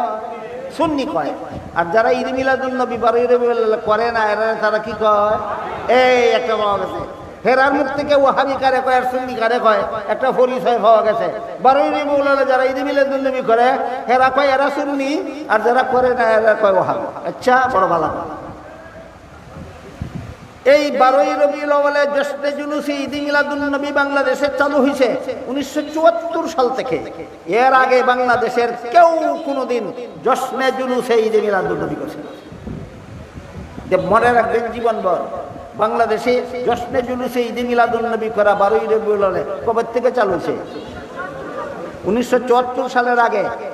আজকাল যারা সুন্নি দাবিদার এদের বাপ দাদা 14 গোষ্ঠীর একটাও 74 সালের আগে জীবনে কোনোদিন জশ্নে জুলুসে ঈদে মিলাদুন নবী করছে না। এবার কইয়া দা তোর আর বাপ দাদা সুন্নি আছিল না ওয়াহাবি আছিল? বুঝেন নাই কথা? বুঝছেন না? 12ই রবিউল আউয়ালে ঈদে মিলাদুন নবী করলেই যদি সুন্নি হয়, না করলে যদি ওয়াহাবি হয়।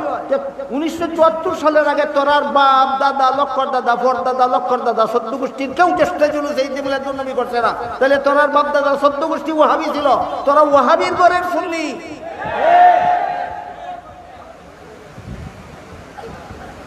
খামা একটা শব্দ বাইর করছে ওয়াহাবি আর সুন্নি। এরা ওয়াহাবি কারে কয় এরা একটা পরিচয় এর কাছ থেকে শিখছি। যারা 12ই রবিউল আউয়ালে ঈদে মিলাদুন নবী করে না এরা ওয়াহাবি, আর যারা করে এরা সুন্নি। যে তোরার বাপ দাদা 1974 সালের আগে তোরার বাপ দাদা 14 গোষ্ঠীর কেউ জশ্নে জুলুসে ঈদে মিলাদুন নবী করছে না, তাহলে তো তোরার বাপ দাদা 14 গোষ্ঠীর সব কি ওয়াহাবি আছে? এই ফাইলাম একদল ওয়াহাবি আর একদল ওয়াহাবি। এইরকম নামদারি সুন্নিদের একটা হবাদে তার বক্তৃতার মধ্যে কইছে, মিডিয়াতে পাইছি কইছে যে ওয়াহাবিরা কয় হাসরের মাঠে আমাদের নবী ছাড়া সমস্ত নবীগণ ইয়া নফসি বলবে। ও আল্লাহ আমার জান বাঁচাও, আমার জান বাঁচাও, আমার জান বাঁচাও। শুধুমাত্র মুহাম্মদুর রাসূলুল্লাহ বলবেন ইয়া উম্মতি, ও আল্লাহ আমার উম্মতরে বাঁচাও, আমার উম্মতরে বাঁচাও। এই হাদিসটা কি আজকে নতুন শুনলেন না আরো শুনেছেন? এই কথাটা কে বলেছেন? মুহাম্মদুর রাসূলুল্লাহ বলেছেন। মুহাম্মদুর রাসূলুল্লাহ বলছেন হাসরের মাঠে সমস্ত নবীরাই নফসি নফসি বলবেন, শুধু আমাদের নবী উম্মতি বলবেন। এটা কার কথা? আমাদের নবীর কথা। এক সাফাবাজ ওই সুন্নি নামদারি দুঃখাবাজ এক সাফাবাজে কয় এই কথাটা হইল ওয়াহাবির আর কথা। যারা যে কয় নবীরা নফসি বলবেন, শুধু একজন নবী উম্মতি বলবেন, এরা ওই ওয়াহাবি। এই কথাটা কোন ওয়াহাবিয়ে কইছে না আপনাদের নবীয়ে কইছেন? এখন ওয়াহাবি কারে কইল? এই সাফাবাদের সাফাবাদ আবার ঠিক কইরা কও ওয়াহাবি কারে কস? তুই তো সারা দুনিয়ার সমস্ত মুসলমানের নবীর ওয়াহাবি কইছিস। ওয়াহাবি কইয়া কারে গালি দেস? আমাদের নবীর ওয়াহাবি কইয়া গালি দিছে, কইটা বলে ওয়াহাবির আর কথা। হাদিসের কিতাবে লেখা আছে এটা কোনো ওয়াহাবির কথা নয়, এটা স্বয়ং আমাদের নবীর কথা। হাসরের মাঠে সমস্ত নবীগণ নফসি বলবেন, শুধুমাত্র মুহাম্মদুর রাসূলুল্লাহ উম্মতি বলবেন। এটা ওয়াহাবির কথা নয়, এটা নবীর কথা। সাফাবাজ নামদারি সুন্নিরা কয় এটা বলে ওয়াহাবির কথা। কথাটা যদি ওয়াহাবির কথা হইয়া থাকে তাহলে ওয়াহাবি কারে কইল? নবীরে ওয়াহাবি কইল। যারা নবীরে ওয়াহাবি কইয়া গালি দেয় এদের মতো বেঈমান কাফির মুনাফিক জগতে আর কেউ হতে পারে না। ওয়াহাবির 3 নম্বর পরিচয়, 2টা পরিচয় দিলাম। ওয়াহাবির 3 নম্বর পরিচয় অধ্যাপক গোলাম রসুলের লেখা পাক ভারতের মুসলমানের ইতিহাস পাকিস্তান আমলে কলেজের পাঠ্যপুস্তক পাঠ্য বই। আমি আমার ছোটবেলায় ওই ইতিহাসগুলি ঘুরতাম। সেই ইতিহাসে লেখা ছিল ইংরেজরা যখন এই আমাদের দেশ শাসন করত তখন ইংরেজদের বিরুদ্ধে দেশের স্বাধীনতা উদ্ধার করার জন্য যে সমস্ত মুসলমানগণ মুক্তিযুদ্ধ করতেন, এদেরকে এরা জেহাদের নামে মুক্তিযুদ্ধ করতেন। এই সমস্ত মুক্তিযোদ্ধাদেরকে তখন মুজাহিদ বলা হইতো, মুজাহিদিন। অধ্যাপক গোলাম রসুল পাক ভারতের মুসলমানের ইতিহাস গ্রন্থের ৩য় খণ্ডের ৭৩ পৃষ্ঠায় লিখেছেন, ইংরেজরা ইংরেজ বিরোধী যোদ্ধাদেরকে সমাজে কলঙ্কিত করার জন্য ওয়াহাবি নামে আখ্যায়িত করে। তাহলে দেশের স্বাধীনতার জন্য যারা প্রাণ দিছেন, রক্ত দিছেন, তাদেরকে ওয়াহাবি বলতো ইংরেজরা। কাজেই এই সমস্ত হক্কানি আলিমদেরকে ওয়াহাবি বলা এটা ইংরেজের কাজ এবং ইংরেজের দালালদের কাজ।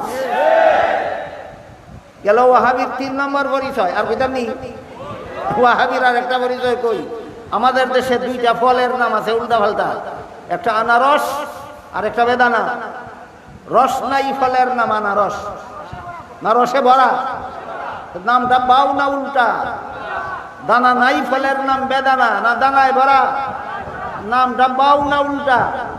যেমন ভাবে রসে ভরা ফল রে কয় আনারস, দানায় ভরা ফল রে কয় বেদানা, তেমনি ভাবে সুন্নতে ভরা দল রে কয় ওয়াহাবি, আর বিদাতে ভরা দল রে কয় সুন্নি।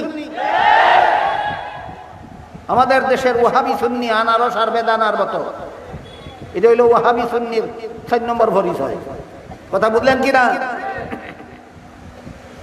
আমার কথা ছিল, নবীর জন্যে খুশি হইয়া নবীর তরিকা গ্রহণ না কইরা নবীর জন্যে খুশি হইলে যদি ইমানদার হওয়া যেত, আবু লাহাব করার আগে ইমানদার হইয়া যেত। আর নবীর গুণ গাইয়া নবীর মহব্বতে জান দিতে রাজি থেকেও নবীর তরিকা মতে মহব্বত না কইরা নবীর মহব্বতে জান দিতে রাজি থাকলে যদি ইমানদার হওয়া যেত, আবু তালিব তরার আগে ইমানদার হইয়া যেত। আর নবীর তরিকা গ্রহণ না কইরা নবীর গুণ গাইলে যদি ইমানদার হওয়া যেত, আবু জাহাল তরার আগে ইমানদার হইয়া যেত। আবু জাহালে নবীর গুণ কেমনে গাইতো একটা কই। একবার আবু জাহালে এক সমাজের আরেক সর্দারে জিজ্ঞাসা করেছিল, গুফনে একা একা জিজ্ঞাসা করেছিল, এই আবু জাহাল, মুহাম্মদ যে সমস্ত কথাবার্তা বলে সত্য বলে না মিথ্যা বলে? আবু জাহাল কয়, মুহাম্মদ পরম সত্যবাদী, জীবনে কোনোদিন একটা মিথ্যা কথাও বলে না, মুহাম্মদ জীবনে যত কথা বলে সবগুলি সত্য। আবু জাহেলে নবীর দুষ গাইল না গুণ গাইল? নবীর তরিকা মানছিল? বেঈমান ইমানদার না বেঈমান? নবীর তরিকা না মান্না নবীর গুণ গাইলে যদি ইমানদার ওরা সুন্নি হওয়া যাইত, আবু জাহেল তরার আগে সুন্নি হইয়া যাইত। আবু জাহেল তরার আগে সুন্নি হয়ে যাইত। আবু জাহেল নবীর গুণ গাইছে, নবীর তরিকা মানছে না। আবু তালিব নবীর মহব্বতে জান দিতে রাজি হইছে, নবীর তরিকা মানছে না। আবুল হাব নবীর জন্য খুশি দেখাইছে, নবীর তরিকা মানছে না। যদি নবীর তরিকা না মান্না নবীর মহব্বতে জান দিতে রাজি থাকলে সুন্নি হওয়া যাইত, আবু তালিব তরার আগে সুন্নি হইয়া যেত। যদি নবীর তরিকা না মান্না নবীর জন্য খুশি দেখাইলে সুন্নি হওয়া যাইত, আবুল হাব তরার আগে সুন্নি হইয়া যেত। যদি নবীর তরিকা না মান্না নবীর গুণ গাইলে সুন্নি হওয়া যাইত, আবু জাহেল তরার আগে সুন্নি হইয়া যেত। নবীর সুন্নত মানলে সুন্নি হয়। সুন্নত থেকে সুন্নি, বাংলার থেকে বাঙালি, পাকিস্তান থেকে পাকিস্তানি, আরব থেকে আরবি, সুন্নত থেকে সুন্নি। কিসের থেকে সুন্নি? সুন্নত থেকে সুন্নি। এই জন্য রাসূল বলেন, মান আহাব্বা সুন্নতি ফাকাদ আহাব্বানি। আমার সুন্নত মানে আমারে মানে, আমার সাথে ব্যস্ত থাকি। এখানে সুন্নত কথা 3 নম্বর অর্থ নবীর তরিকা। নবীর তরিকা মতে যারা ইসলামের কাজ করে এরা নবীর সুন্নত মানে 3 নম্বর অর্থে, এরার নাম সুন্নি। যারা সুন্নত বাদ দিয়া বেদাতি কর্মকাণ্ডে লিপ্ত এরা সুন্নি নয় ওয়াহাবি, এরা সুন্নি নয় বেদাতি। বেদাতিরা সুন্নি নাম ধারণ করলো কেন? এটা একটা কিচ্ছা কইয়া শেষ করি। কিচ্ছা কই শুনেন, যারা ঘুমে ধরছে ঘুমেও ছাড়বো না, আর যারা অন্য মনস্কতা একটু মনোযোগিতা আইব। এক দেশও আসিলে কুখ্যাত এক সূরা, নাম আসিল কালুমিয়া। মানুষে এরে কালুমিয়া দেখে না, দেখে কাল্লা সূরা। সূরারে মানুষে সম্মানের সাথে দেখে না, বিগড়াইয়া বিগড়াইয়া দেখে কাল্লা সূরা। কাল্লা সূরা বাজার হয়ে দেখে একবারে সারাদিন বেচা কিনা ফিরা গামছা বিছাইয়া টেহা গনে টেহা দীক্ষা কাল্লা সূরা লাগছে লোক। তখন তার সামান থেকে টেহাটা কেমনে নিতে একটা বুদ্ধি বের করছে, কয় আই মিয়া বাজার বইয়া যে টেহা বানো কাল্লা চুরাই দেখলে তো লইয়া যাবি না। কেটায় কয়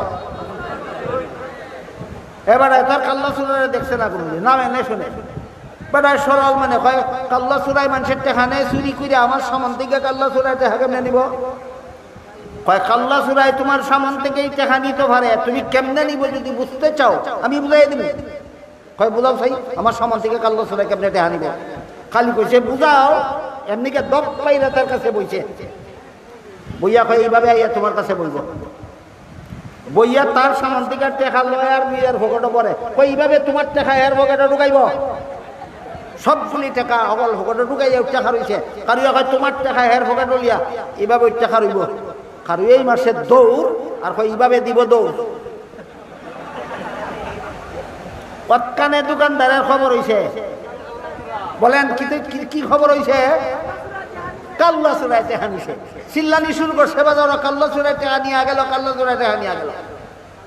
বাজারের মানুষ ইয়া বীর করছে, কাল্লা চুরাই ভরছে বীরের ভিতরে, বাইরে না ভিতরে, বাচ্চা না টেকছে, ঠিকছে সেইটা গলা ফাটাইয়া কয় কাল্লা চুরাই টাকা নিয়ে গেল, কাল্লা চুরারে ধরো, কাল্লা চুরাই টাকা নিয়ে গেল, কাল্লা চুরারে ধরো। কিচ্ছা বুঝে থাকলে বলেন কাল্লা চুরাই কেন কয় কাল্লা চুরাই টাকা নিয়ে গেল? বাজারের মানুষ যেন না বুঝে এরা ওই কাল্লা চুরা, বাজারের মানুষ যেন না বুঝে এরাই কাল্লা চুরা। এই সমস্ত বেদাতিরা আহলে সুন্নাত ওয়াল জামাতের মুসলমানদের ওয়াহাবি ওয়াহাবি জবে কেন? সমাজের মানুষ যেন না জানে এরা ওই ওয়াহাবি। এখন এরা ওই যে ওয়াহাবি, এটা একটা দলিল দেই শুনেন। ফতোয়ায়ে শামির মধ্যে ওয়াহাবিদের পরিচয় লেখা আছে, কিতাবের নামটা মনে রাখবেন। ফতোয়ায়ে শামির মধ্যে ওয়াহাবিদের কি লেখা আছে? পরিচয় লেখা আছে। কি পরিচয়? পরিচয়ের মধ্যে একটা বাক্য আছে, ইয়াজুন্নুনা আন্নাহুম হুমুল মুসলিমুন। ওয়াহাবিদের যত পরিচয় এর মধ্যে একটা পরিচয় হলো এরা শুধু নিজেরারে মুসলমান মনে করে আর সবরে কাফির করে। এই একটু আগে নেট দেখাইছি নারায়ণগঞ্জের এক চাফাবাজ, মৃত্যুক চাফাবাজ বাটপার, হ্যাঁ বাইতুল মুকাররমের মহামান্য খতিব সাহেব হযরত আল্লামা মুফতি আব্দুল মালেক সাহেব কাফির করেছে। তাইলে নিজেরারে মুসলমান কইয়া অন্য সমস্ত মুসলমানকে কাফির কওয়া, এটা কার খাচ্চত? ওয়াহাবির খাচ্চত। আমরার মধ্যে পাওয়া যায় না তার মধ্যে পাওয়া যায়? কিতাবের দলিল মতো প্রমাণ হইল আহা ওয়াহাবি, যারা ওয়াহাবি ওয়াহাবি জপে এরাই ওয়াহাবি। ওয়াহাবিরা ওয়াহাবি ওয়াহাবি জপে কেন? সমাজের মানুষের যাতে না বুঝে এরা ওই ওয়াহাবি। কথা পরিষ্কার বুঝেনি? সমাজের মানুষের যে ওই কাল্লা চুরা বলেছি, কাল্লা চুরাই কেন কয়? কাল্লা চুরাই টেকা নিল, কাল্লা চুরাই টেকা নিল, বাজারের মানুষের না যাতে না বুঝে এরাই এই কাল্লা চুরা। ঠিক তেমনি ভাবে যারা নিজের আরে মুসলমান আর সবরে কাফির কয় এরাই ওয়াহাবি। ওয়াহাবি ওয়াহাবি জপে কেন? সমাজের মানুষের যাতে না জানে ওয়াহাবি ওয়াহাবি যারা জপে তারাই ওয়াহাবি।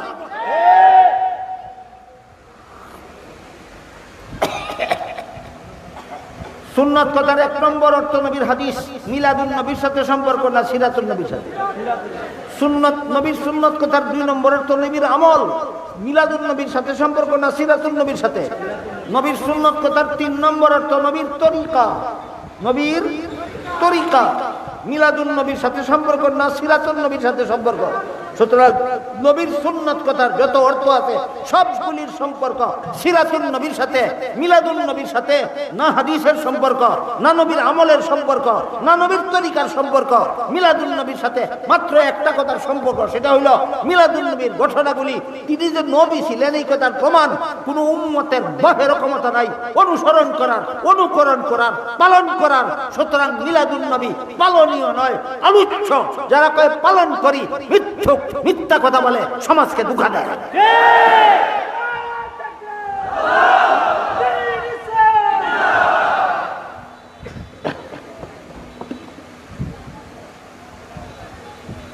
এবার বলেন আল্লাহ যে কোরআনে বলছেন আন-নাবিয়্যু আওলা বিল মুমিনিন, মুমিনদের কাছে নবী সবচেয়ে বেশি মহব্বতের পাত্র। হাদিস শরীফে যে রাসূল বলছেন সমস্ত জগৎবাসীর চেয়ে আমারে বেশি মহব্বত না করলে ঈমানদার হইতে পারবে না। কোন মহব্বত? আবু তালিবের মতো মহব্বত না সাহাবায়ে কেরামের মতো মহব্বত? বলতে হবে আপনাদের এই 1.5-2 ঘন্টার কথা বুঝা থাকলে আবু তালিবের মহব্বতে আর সাহাবাদের মহব্বতে পার্থক্য কোথায়? আবু তালিব মহব্বত করে তরিকা না মান্যা, আর সাহাবাগণ মহব্বত করেন নবীর তরিকা মান্যা। বেশ কমেছিনি? আর এক সাহাবাদের শুনছি কয় আমরা যে জশ্নে জুলুসে ঈদে মিলাদুন নবী করি, ওয়াহাবিরা দলিল চায়। কয় ও এটা দলিলের ব্যাপার না, এটা মহব্বতের ব্যাপার। এই দলিলের ব্যাপার না, মহব্বতের ব্যাপার। এইভাবে যদি নবীর মহব্বত করলে ইমানদার হওয়া যাবে। তোর আগে যে আবু তালিব ইমানদার হয়ে যেত খবর আছে? এই সাহাবা তোর খবর আছে নি? বলেন আবু তালিব নবীরে জানার চেয়ে বেশি মহব্বত করছে কিনা? দলিল মতো না, দলিল ছাড়া। তোর মহব্বতে আর আবু তালিবের মহব্বতে কোনো বেশ কম নাই। পরকালে আবু তালিব যাবে যেখানে, তুইও যাবে সেখানে। কাজী আল্লাহ আপনাদের আমাদের সবাইকে মিলাদুন নবীর দলিল বুঝার আর সিরাতুন নবী অনুসরণ করার তৌফিক দান করুন। সবাই বলুন আমিন। উঠবেন না কেউ? হুজুর এইমাত্র আসলেন অনেক দূরের থেকে, কষ্ট করে আশা করি কিছু কথা বলবেন, অন্তত দুই একটা কথা